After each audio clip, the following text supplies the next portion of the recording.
j'ai déjà relevé quelques questions que nous avons reçues là sur les QR. Jean, dans votre expérience, si le médecin n'avait pas fait ce premier pas pour aborder ce sujet, l'auriez-vous fait? Et comment savoir, selon vous, euh, si le patient souhaite que l'on aborde ce sujet? Il y aura probablement aussi des pistes de réponse dans l'intervention suivante. Alors, si le patient souhaite aborder ce sujet, c'est ça? Est-ce que vous, dans votre cas, si le médecin n'avait pas abordé ce sujet-là, est-ce que vous l'auriez fait? Et comment savoir si un patient veut que l'on aborde ce sujet? Bon, déjà, on s'en rend compte, hein, il y a le langage verbal et il y a le langage non verbal. Et souvent, il y a des approches qui sont assez timides, assez réservées. On sent que la personne a envie de nous demander quelque chose. Donc, voilà, qui touche un petit peu plus à l'intime. Et ça, je dirais que c'est une question de feeling et on s'en rend compte après. Après, à nous aussi d'amorcer la chose. Donc, vous l'auriez amorcé? Oui, je l'aurais amorcé, tout à fait. Une autre question, Jean. Vous évoquiez la relation de confiance entre le soignant et le professionnel. Qu'entendez-vous par là? Qu'est-ce qui caractérise ce lien de confiance? Et comment une relation de confiance se construit-elle pour pouvoir aborder facilement ce sujet, selon vous? Alors, dans une relation de confiance, il y a d'abord un cadre. C'est-à-dire que tout ce qui est dit entre le patient et la personne qui s'en occupe, tout ce qui est dit reste dans le bureau, tout ce qui est dit reste là. Donc c'est vraiment une question de... Et ce sont les années aussi qui font, c'est-à-dire que la relation ainsi que la parole est fluide et libérée. Donc si la parole est fluide et libérée, dans un cadre de confiance, franchement, il n'y a aucun problème pour aborder ce sujet. Selon vous, Jean, pourquoi des professionnels paraissent gênés lorsque l'on évoque ces problèmes, alors que les patients eux-mêmes sont prêts à en parler? Donc, de votre point de vue à vous, qu'est-ce qui gêne les professionnels? Bah déjà, un manque d'objectivité, un manque de confiance en eux. Voilà, ils n'ont peut-être pas les connaissances, ils n'ont peut-être pas les compétences pour aborder ce sujet et ils sont peut-être une problématique avec leur propre sexualité eux-mêmes. Donc, voilà, pour ça, c'est difficile d'aborder le sujet, mais il y a des moyens d'aborder ce sujet en y allant doucement. Moi, par exemple, j'ai abordé ce sujet par rapport d'abord à la vie affective avant de parler de sexualité, tout ce qui était relationnel, tout ce qui était relation d'amour. Et ensuite, de là, de fil en aiguille, on aborde la sexualité. Mais c'est vrai que d'y aller à brûle pour point comme ça, non, c'est peut-être pas la meilleure solution. Il faut y aller doucement quand même. Très bien. Une question sur les ateliers d'ETP que vous animez. Sur quel thème intervenez-vous? Et si vous aviez des outils de communication qui étaient utilisés par vous dans l'atelier que vous animez, co-animez. Par moi-même, en tant que Oui, je crois que co-animateur, je pense que c'est cette question-là, oui, tout à en fait. tant que personne, Oui. En Le- tant que patient expert, quoi. bah, tout ce qui est danse, tout ce qui est expression corporelle, voilà, c'est un outil qui est important, qui est essentiel. Aussi, enfin, il faut savoir faire preuve de créativité également. D'autres supports, hein. Par exemple, on peut pratiquer du modelage, on peut travailler sur des photos, on peut travailler sur des cartes énergie. Voilà, quoi. Carte de force. Oui, il y aura également d'autres exemples d'outils un peu plus tard dans la présentation, mais c'est vrai que c'est assez intéressant. Puis vous parlez aussi de ce avec quoi vous êtes à l'aise par rapport à vos compétences, donc Tout c'est à très fait. intéressant. Ouais. Vous aviez évoqué des massages ou automassages peut-être quand vous parlez du, de se réapproprier son corps. la musique. Qu'est-ce que vous en Massage, pensez? automassage, non, Il y a une non, question c'est pas là-dessus. j'ai pas de compétences dans ce domaine. Dans la danse, oui, par contre. Oui, une danse très près du sol, une danse proche du sol, tout ce qui est danse africaine, par exemple, le samba et tout ça, donne une approche au corps qui est différente. Moderne jazz, aussi jazz, voire même contemporain. Le corps dans l'espace. Ouais. Oui, le corps dans l'espace et le corps avec soi-même et son corps avec les autres. Mm. Un peu plus tôt, vous expliquiez votre parcours, quoi. Il y a une question sur la temporalité. Est-ce que la question de la sexualité doit être abordée à un certain moment dans le parcours, plusieurs mois après peut-être le diagnostic? Qu'est-ce que vous en pensez, Jean? Y Oui, a-t-il c'est un sûr bon qu'au moment pour début, aborder ça ce peut sujet? choquer quelques personnes, ça peut même les rendre réfractaires. Non, il faut y aller tout doucement quand même, hein. Et puis, il faut laisser aussi la personne, il faut mettre la personne véritablement, je vais rebondir encore là-dessus, mais remettre la personne en confiance pour qu'elle se livre d'elle-même.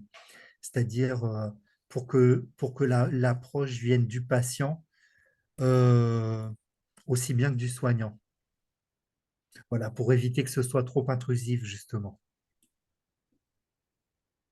Mm. Vous allez poser des questions, comment ça se passe à la maison, comment vous sentez-vous dans votre vie affective, est-ce qu'il y a une problématique qui vous pose des soucis en ce moment, voilà. C'est toute une façon c'est toute une façon d'amener les choses. Oui.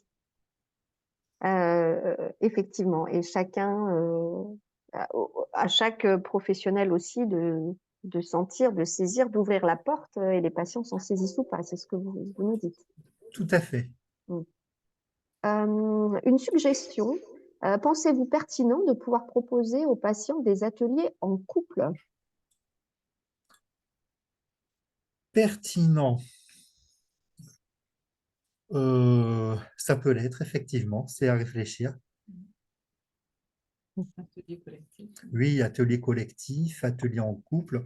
En plus, on travaille le couple dans le collectif, on travaille le duo, je dirais plutôt. Mm. Très bien. Tout ce qui est Merci. relation duel. Merci pour vos réponses très pratiques qui émanent d'une expérience très riche du fait de votre parcours. Nous avons quelques questions un peu plus directes, hein. On pourra reprendre des questions plus générales à la fin, encore une fois. Concernant une expérience de café onco-sexo dans le cadre d'un programme ETP, mais visiblement, il y a des réticences à y participer. Est-ce que, Caroline, tu as peut-être ça te fait réagir? Oui. Alors, réticence à participer. Donc, c'est pour les usagers, pour les patients. Les patients, les Oui. professionnels ont du mal à. Enfin, je comprends dans la question que les personnes, donc les patients, ont du mal à y participer. Alors, moi, je pense que ce que je fais, c'est que j'essaie aussi de voir les gens et de bien expliquer en individuel, hein, les choses quand je crée le groupe aussi. Ce qui va favoriser également, bien évidemment, c'est moi qui adore travailler avec des patients experts, ben, c'est d'avoir la présence d'un patient qui vienne témoigner, pas forcément un patient expert, mais ça va favoriser. Puis, je crois qu'il faut aborder les choses le plus simplement possible en demandant aux gens, voilà, et le cadre est très important. Et que le cadre soit fait par les professionnels, mais moi, j'incite aussi les professionnels, quand ils commencent leur atelier, à demander aux patients quel est le cadre qu'ils ont envie de retrouver dans leur atelier. C'est-à-dire quelles sont les valeurs que les patients veulent retrouver. Et c'est eux qui font, en fait, qui créent cet espace de confiance. Parce que quand un patient, quand il se retrouve en groupe et que les patients commencent à dire, ben, moi, je veux du non-jugement, je veux que la notion. Bon, ben voilà, tout ça, ça va être construit. Ce sont les gens qui font les choses. Merci. Du handicap. Une question, mais je pense que tout le monde l'a compris dans la présentation que les conjoints ne participaient pas aux ateliers. Par contre, est-ce que c'est une question que vous vous êtes posée préalablement et ou est-ce que c'est une question du coup que vous allez vous reposer suite à ce premier cycle d'ateliers? Ah, alors, est-ce que, je sais pas, je laisse Mélanie répondre. Moi, j'allais dire, je De crois façon qu'en fait, plus ça large. va peut-être dépendre de la demande. Si à un moment donné, il y a la demande, il y aura ce questionnement-là pour savoir est-ce que effectivement ça paraît pertinent et s'il y a le besoin, c'est que peut-être ça l'est. Je pense que c'est le besoin qui guide la façon dont c'est fait, en fait, surtout. Donc voilà, je pense que si c'est évoqué, alors ce sera réfléchi et pourquoi pas, si c'est la demande, à mon avis, ça ne gênera pas du coup si ça a été demandé par les usagers eux-mêmes. Je pense que ça rejoint une question précédente. Aborder la question de la vie affective et sexuelle en groupe euh, peut peut-être générer aussi des freins et a fortiori si dans le groupe il y a les conjoints respectifs. C'est peut-être la question qui est sous-tendue, la crainte que ça Par coince la rapport parole. à la question du couple, en fait, je pense que si la demande vient des usagers en disant je souhaiterais que mon conjoint soit là, à partir de là, il n'y a pas de souci. Si c'était imposé en disant venez en couple, là, ça change complètement la donne. Et en effet, peut-être qu'on perdrait de la spontanéité et beaucoup d'intérêt à l'atelier. Donc, je pense que c'est le besoin qui guide ça. Et après, là, sur le collectif, moi, là, des retours que j'en ai eu de l'équipe et Nathalie va pouvoir aussi partager là-dessus. A priori, le collectif n'a pas posé problème et même les usagers auraient aimé du supplément. Donc, a priori, le cadre a fait que le groupe s'est senti à l'aise pour aborder les thématiques qui ont été abordées. Et là, le collectif n'a pas du tout posé souci. Après, c'est un fonctionnement assez global sur le programme. Il y a quelquefois quelques séances en individuel qui sont proposées si le collectif ne répond pas, mais finalement, c'est assez rare parce que le collectif trouve son public aussi. On vient y chercher des choses différentes, on vient y chercher des interactions, des astuces, des expériences. On a les péréminatrices aussi qui sont là. Enfin, voilà ce que vous appelez les patients experts. Et ça, je pense que c'est aussi rassurant, peut-être déjà. Et après, je pense que la façon dont Nathalie a évoqué le fait de poser le cadre dans ce groupe, la dynamique, la simplicité aussi de la façon Oui, dont c'est abordé, oui, permet oui. que le groupe, en tout cas là, sur cette expérience, a bien fonctionné. Oui, je voulais juste reprendre, excusez-moi, j'ai un peu le son qui baisse et là tout. Bon, on est allé un petit peu vite là, mais je redis, euh, le cadre est essentiel quand même. C'est vraiment là qu'on construit aussi la confiance aussi du groupe. Enfin, nous, on a été alors c'était un petit groupe hein, aussi, mais on a été agréablement surpris, pardon, parce que quand il y avait aussi Sylvain avec nous, que sur les 4 séances, on a eu vraiment une régularité et puis voilà, il n'y avait pas d'absents. Ils ont été contents de revenir. Là, ils étaient frustrés à la fin. Ils veulent continuer, veulent reprendre. Ils ont des tas d'idées, des tas de choses. L'intervenant extérieur, ça leur a beaucoup plu aussi parce que ça sort aussi du cadre. Ils aimeraient presque avoir une intervention aussi, par exemple, d'un urologue qui pourrait venir leur parler un peu de ce qu'on peut faire, etc. Voilà. Non, ça n'a pas posé de problème à partir du moment où le cadre a été posé et vraiment tout le monde a pu s'exprimer. Parce que de toute façon, quand on utilise cette façon ludique aussi, avec les cartes, ben, ça pose pas de problème, parce que chacun intervient. Alors à sa façon, chacun a choisi par exemple les photos du photolangage en fonction de qui il était, ce qui était important pour lui. Il y en a qui sont plus sur la rencontre amoureuse, il y en a qui vont avoir pris des choses un peu plus Mhm. sexes, si on peut dire. Voilà, donc l'important, c'est pour ça que je reviens sur le terme d'oser, parce que l'important, c'est de laisser faire. Et j'allais dire, une fois que le cadre il est posé, il faut faire confiance aux usagers, aux patients. Hein. C'est c'est eux qui travaillent, quoi. Hein. C'est eux qui amènent les choses. Alors bien sûr, on complète, hein, mais il faut vraiment les laisser dire. Hein. Déjà, c'est ça l'essentiel. Puis après, compléter. mais aucun problème au cadre collectif quand c'est bien posé et que Merci chacun Nathalie. respecte, hein, voilà. Nous approchons du terme de ce webinaire. Il y a encore quelques questions, donc je vous demanderai d'être bref dans vos réponses. Oui, Pour ce qui concerne une idée, une piste, de peut-être proposer aussi un atelier pour les partenaires, sans que la personne malade ou en situation de handicap soit présente pour pouvoir aborder eux aussi leurs attentes et leurs difficultés. Donc, c'est une piste qui est suggérée par un des participants à ce webinaire.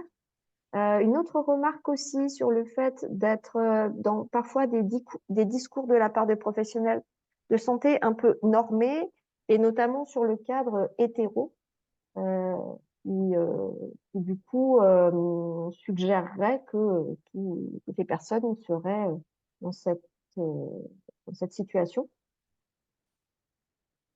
J'ai une question très spécifique. Est-ce que l'un de vous peut rappeler le cadre légal de signalement lorsque l'on se retrouve face à une personne victime de violences sexuelles? Et ça rejoint une question posée par ailleurs sur effectivement l'idée, pourquoi pas, d'utiliser l'ETP dans le cadre des violences sexuelles, justement. Qu'en pensez-vous? Cette question peut s'adresser à tous. Moi, je vais répondre avec alors, au sein du centre hospitalier de la Côte Basque, on a la chance, en tout cas, dans le prolongement de l'unité transversale d'éducation thérapeutique, d'avoir l'unité des violences des victimes ayant subi des violences. Donc, c'est vrai que bah voilà, moi, quand j'entends, quand quelqu'un vient déposer ce genre de propos, ben, c'est vrai que le relais se fait. Je transmets directement la plaquette et l'orientation peut se faire aussi juste à côté. Voilà. Après, le cadre réglementaire, personnellement, je ne le connais pas, puisque la facilité aussi de pouvoir travailler avec mes partenaires se fait de cette manière-là.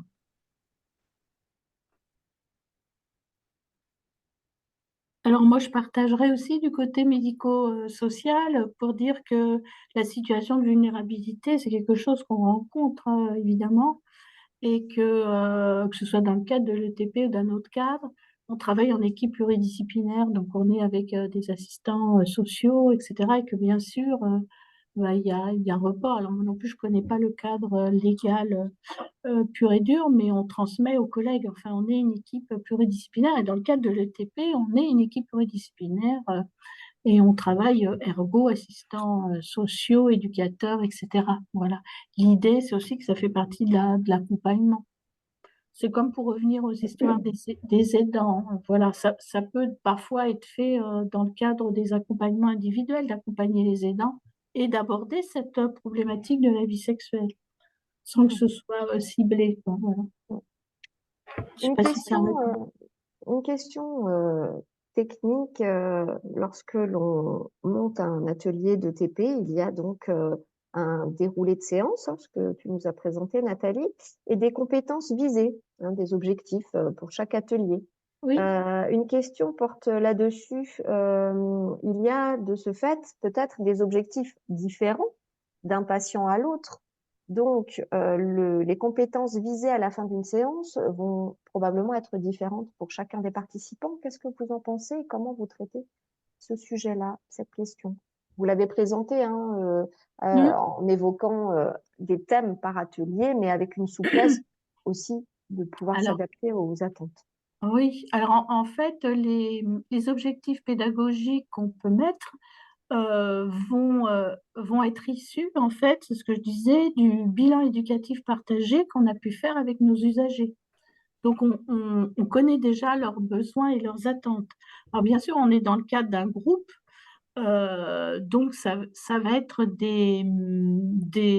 peut-être des objectifs assez larges, on va dire, mais qui quand même vont être évalués aussi, parce qu'en post-atelier, bien sûr, chaque usager va avoir une évaluation déjà de la façon dont il a vécu les choses, ce que ça a pu lui apporter, ce que ça a changé dans son quotidien, etc., etc. Et si justement ça a répondu à son objectif ou pas. l'idée, c'est pas seulement de faire un atelier, c'est de voir aussi ça a donné pour éventuellement réactualiser aussi, refaire, puisque, comme tu disais, Alexia, c'était aussi pour nous une première là sur ce thème aussi. Je sais pas si Mélanie, tu veux compléter sur l'histoire Oui, d'évaluation, ou si ça correspond pas tant bien. sur l'évaluation, mais plutôt sur le fait, mais tu l'as évoqué un peu tout à l'heure, Nathalie, c'est de se dire qu'à partir du moment où on a un collectif, en fait, chacun a des besoins Oui. peut-être un petit peu plus précis, mais dans ce collectif, je vais trouver ma réponse, plus quelque chose auquel j'ai pas pensé, plus le conseil sur cette thématique, plus ça qui m'ouvre là-dessus. Et donc, dans la proposition, en fait, il y a finalement la réponse aux besoins individuels et aussi des besoins peut-être qui me concernent moins mais qui Hum, vont concerner cette thématique, mais qui viennent ouvrir un peu plus largement. Et donc, de cette façon, on répond quand même aux besoins individuels et qui peut être précisé, comme le disait Nathalie, s'il y a un besoin après. On peut proposer une séance individuelle ou orienter s'il y a un besoin spécifique. Mais voilà, c'est comme ça qu'on le propose, évidemment. On ne peut pas avoir un groupe dans lequel on a la réponse aux besoins d'une seule personne. Chacun a un besoin un petit peu plus spécifique, mais je pense que c'est Caroline qui l'évoque, non, peut-être Jean, je ne sais plus, au début en disant finalement, on se rend compte que beaucoup de monde ont les mêmes questions. Mais voilà, parce qu'il y a des besoins qui sont communs. Et donc, le groupe, il ne pose pas de souci là, parce que on a étudié les besoins auparavant, comme le disait Nathalie, avec le bilan éducatif partagé. On y répond à travers notre proposition. Il y a des choses en plus que je peux prendre ou laisser d'ailleurs si ça ne m'intéresse pas. Mais voilà, c'est comme ça qu'on Mhm. l'envisage dans le collectif. D'accord.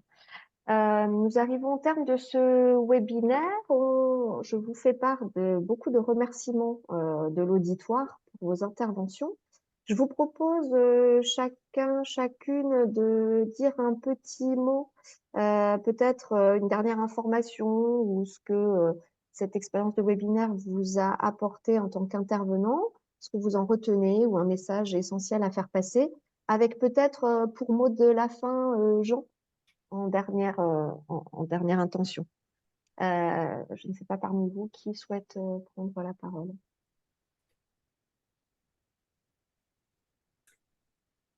Ben, moi, je vais rebondir sur ce que Nathalie disait tout à l'heure. Je te le pique, Nathalie, mais Ah, ben je veux voilà. dire, et je vais faire lien avec, d'ailleurs, Nathalie travaille avec une terminatrice qui s'appelle Christine Oui, et qui avait trouvé un petit peu le slogan qui était Oser le TP.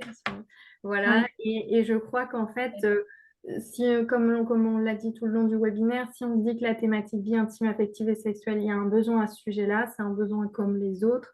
Et finalement, je crois qu'on se fait beaucoup ce qui est normal, hein, mais peut-être beaucoup d'idées de ce que ça pourrait être, de la façon dont nous on le visualise, mais finalement, si on repart du besoin des personnes et de ce qu'elles nous amènent, voilà, on peut tout à fait aborder cette thématique. Et après, voilà, en fonction des besoins, ça va aussi tout à fait différer. Donc voilà, peut-être je reprends le petit mot de Nathalie tout à l'heure, oser, et un clin d'œil à Christine, oser le TP. Oui, oui, tout à fait. Oui, oui. Ben, je compléterais, hein, je dirais, oui, simplicité, confiance, confiance en soi et confiance dans les autres aussi. Confiance dans nos usagers, dans nos patients, etc.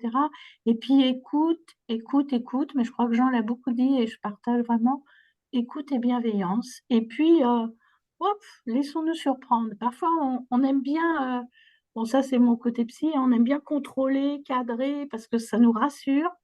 Eh ben, allons-y, quoi. Sortons de notre zone de confort, mais il n'y a pas de risque. Caroline? Alors, je vais laisser la parole à Jean. Hop.